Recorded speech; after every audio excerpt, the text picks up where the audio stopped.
Let's talk about dignity of your loved one, okay?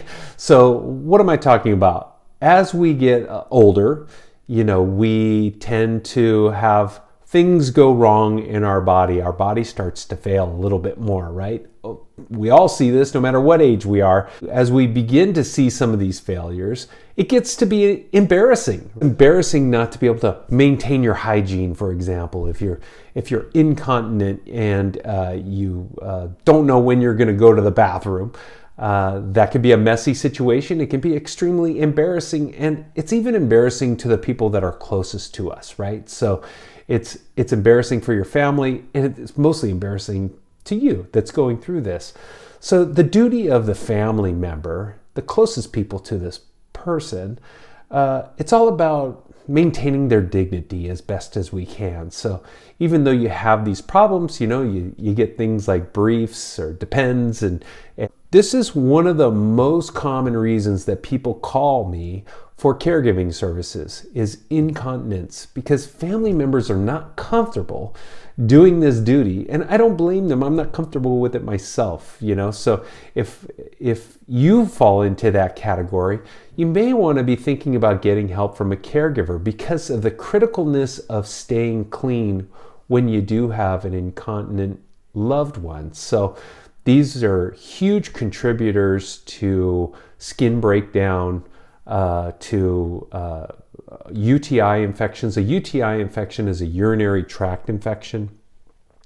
This is one of the things that really throw people off, especially if you have any memory issues at all. You could get a UTI and then all of a sudden seem like, gosh, you're at a stage 6 in dementia, where you're not making any sense at all. You could be having hallucinations.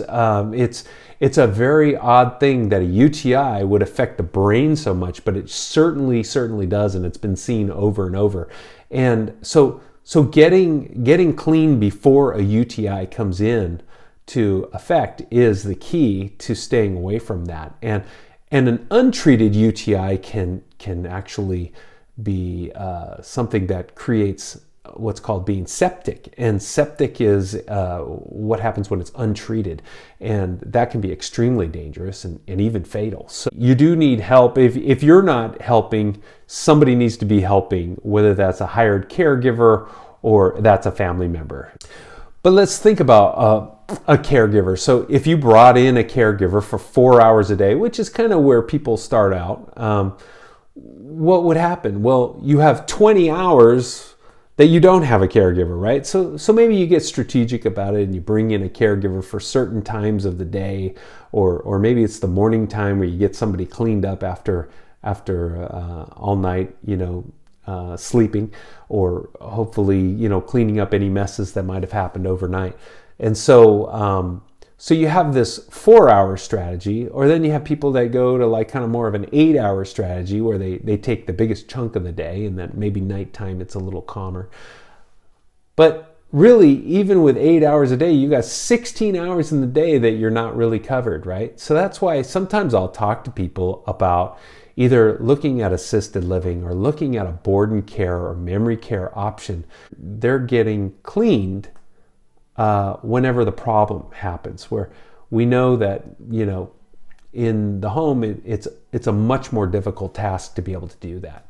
So anyway, not a fun topic. It's an important topic though, and I can tell you it's one of the most common reasons that people end up calling me. If you are interested in caregiving, if you are interested in assisted living, there are some really cool new care homes up in the North County that I'd like to show you or talk to you about. So if you are at all interested in looking at care homes right now, give me a call and I can talk you through it. All right. Again, hey, have a great day, and I'll talk to you soon.